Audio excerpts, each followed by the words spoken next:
Aided by technology, tips, and luck, authorities wrapped up a tension-filled weekend with the arrest of a man suspected of setting off homemade bombs in New York and New Jersey that injured 29 people. 28-year-old Ahmad Khan Rahmani was the target of an hours-long manhunt across 2 states yesterday. He was shot and injured in a gun battle with police from Linden, New Jersey, where he was spotted sleeping outside a bar. 2 police officers also suffered injuries in the firefight. New York City Police Commissioner James O'Neill. A lot of technology involved in this, but a lot of good old-fashioned police work, too. I mean, between the FBI and the NYPD, the members of the Joint Terrorism Task Force, this is a pretty quick turnaround. Mr. Rahmani is a naturalized U.S. citizen born in Afghanistan and is suspected of planting bombs in 4 locations, beginning with an explosion Saturday morning near the starting line of a 5K race in Seaside Park, New Jersey. No one was hurt, but a blast that night in New York City injured 29 people. A 3rd bomb found nearby failed to detonate, and 5 pipe bombs were found in an abandoned backpack Sunday by passersby near the train station in Elizabeth, New Jersey. No motive has been cited by authorities, who said they were seeking any accomplices. 2 U.S. officials told Reuters that the bomb plot likely involved several individuals, a revelation that came hours after federal authorities on Sunday night conducted a traffic stop in Brooklyn of a vehicle of interest in the bombings. The FBI has said that those individuals are no longer in custody. New York City Mayor Bill de Blasio. Based on the information we have now, we have every reason to believe this was an act of terror.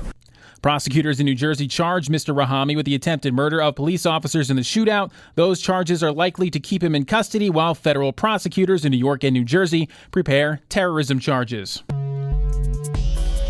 For more now, let's turn to Robert Caltabiano. Robert spent most of his career at the United States Secret Service, where he often managed terrorism task force members. He joins us live this morning. Robert, good morning. What was your take on how all this played out yesterday? It all happened very quickly, didn't it?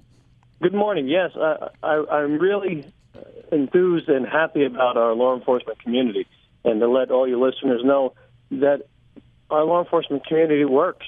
Our system works. It's a matter of collaboration between the federal and state levels that we haven't seen in some time here. And look at the results that we've just obtained. I mean, in a year full of bad news, and we know 2016 has been one for the record books, nabbing someone who's suspected of planting bombs in 4 different locations without losing a single life, I mean, assuming he turns out to be the right guy, that definitely qualifies as a win, doesn't it? Yes, it's a win for all of us as American citizens, as a country. I think it has a win for the world. And just to let the world know that, when you commit a heinous act, whether it's homegrown or international, that you're going to be found and you are going to be caught and brought to justice. Now, when it's all said and done, do you think we're going to find out that he had help, maybe significant help in this?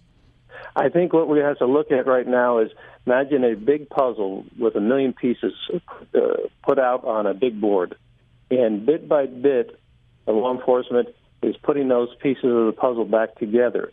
And I think within the next several days, we'll see whether he had help or not. I think the jury's still out on that, but I think as the pieces come back together, we're going to know a little bit more about it, probably today.